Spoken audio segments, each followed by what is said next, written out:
toxic dumpster fire of an organization. Let's just be honest. They haven't been very good for a very, very long time. Chicago Bears fans are excited yet again. They got their head coach. They hired Ben Johnson from the Detroit Lions as their newest head coach. Hoffy, Mark, the last couple head coaches in Chicago, they do about a 3-year stretch. So, guys, will Ben Johnson be fired in 3 years, Mark? I'm going to say no, because they're finally doing different things that they haven't done before. Like, they went out and got all the weapons for Caleb Williams. They would have never done that in the past. I think now that they got this offensive mind to kind of grow with Caleb, it's going to be good for them. And it's something that they've never done. It's always been about defense. Now it's not. Because Caleb is their guy, their future, and they need him to succeed. So they need Ben Johnson to succeed. Hoffy, Chicago Bears are near and dear to our heart. We love to hate them, right? They go through coaches like Combs goes through condoms once every 3 years. That's why he has 15 kids. But they are a very toxic organization because they should have fired Matt Eberflus last year to get a new head coach in there to draft a quarterback this season, and they built that relationship. The reason that I'm saying every 3 years, because I don't know who the TikTok guy is, but he says it is Groundhog Day. They draft a quarterback. A year later, they fire their head coach. 2 years down the road, they draft another quarterback because the head coach wants his guy. It's an evil cycle every 3 years. So that's 1,095 days. Hoffy, does Ben Johnson last more than 3 years in Chicago? He certainly won't last more than 2 or 3 years if he's calling offensive option passes like he did down by 14 in the playoffs. But I don't think that the Bears themselves this year. I think when we've discussed this a lot, the 3 rookie quarterbacks that went 1, 2, and 3, the Bears were the most likely to be a successful team. And, the Commanders are in the playoffs and potentially going to go to a Super Bowl with a rookie quarterback.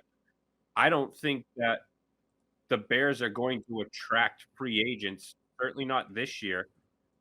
So I think that this coming year is going to be huge for them to attract free agents and stuff. So I think Ben Johnson definitely has his work cut out for him. He is, I think, the perfect coach for him. They've finally gone to an offensive-minded coach, but at the same time, we don't know what kind of coach he is. So I just think that the Bears might have been better off with a coach that we know. And back to last night, a coach that's going to hold his team accountable. Is this guy going to be, like a hardball and just ooh la la with his players and playing card games on the plane and such? Or is he going to get after his team and be a tough coach? So, Mark, let me ask you this question, but because you, as a Denver Broncos fan, you went through a rebuild process with Sean Payton, Russell Wilson, and this now your quarterback in Nix. How long realistically do you think the Chicago Bears give Ben Johnson? Is it just 2-3 years, or is he actually going to get time to actually rebuild this team? If they're smart, dude, they'll let him rebuild the team and they'll go past the 3 years. And like you were saying, like Coffee was saying, like he could be a soft-minded coach. But I think him coming from Campbell, a guy that's like hard-nosed, and grit, I think that he's going to be just fine in that category. Yeah, so the question that I've always had is, obviously Dan Campbell is the hard-nosed face of this franchise. Was Dan Campbell the good cop, bad cop thing? Kind of like what Andy Reid and Eric was in Kansas City, right? Eric was that hard-nosed, in-your-face guy, and Andy Reid was kind of the kumbaya guy. With Ben Johnson probably being the kumbaya guy, Hoffy, do you think he can actually lead a team and get the grit and the hard nose and expectations from the Chicago Bears? He doesn't strike me as that type of person. But at the same time, he's not the one that's building this team. It's Ryan Poles. And although he made a great trade to, trade that number 1 pick and got that haul, they lucked into Caleb Williams, but they didn't impress anybody last year. So he's definitely got his work cut out for him, and I just don't think that he's going to be able to come in there and demand the locker room like a Mike McCarthy or somebody would have been able to do.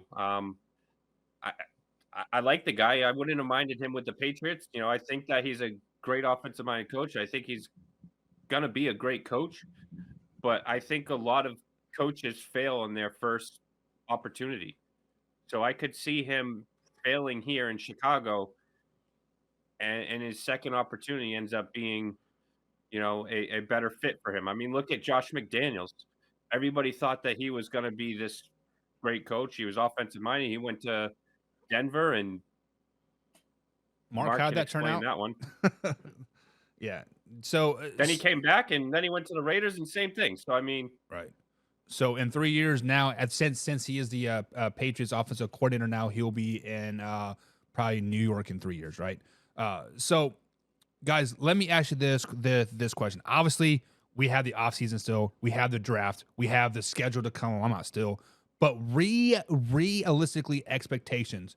If you are a Chicago Bears fan, Mark, what is your realistic expectation for next season? Is it playoffs or is it just a 500?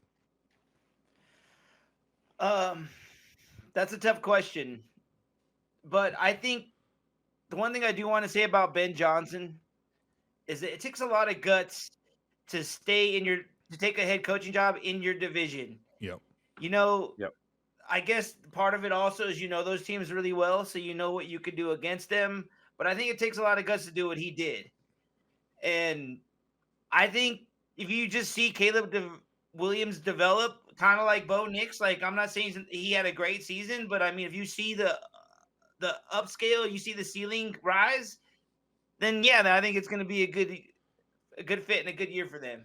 Yeah, so Mark, I'm kind of in that same boat as well. I left a head coaching position in my town to go to a different a school, our rival school, which is in our conference, in our division. We play them week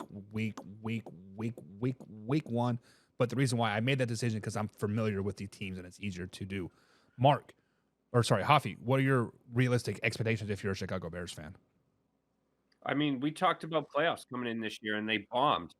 So I think that you can't expect that same thing. I think you have to think 500. We talked about, is this the most overrated, conference or division? Or you did at least earlier. But the Green Bay Packers have a quarterback in Love that's proven. You can say he's turns the ball over a lot, but he did have a great second half.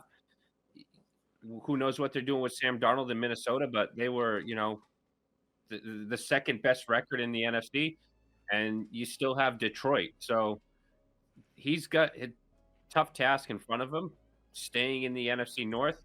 But at the same time, he did make the decision to stay in the North. So maybe he knows something, but we'll see. All right, guys. So that was definition of waffling from Mark and Hafi. I saying Super Bowl, baby. Chicago Bears are the Super Bowl with Ben Johnson, Caleb Williams, DJ Moore, bald ass Keenan Allen. They go in Super Bowl, baby. They go into the Super Bowl. But You're guys, so full of shit. Your eyes are brown. They are. But guys, we're 100 minutes into today's show. We are officially 100 minutes into today's show, and how we end every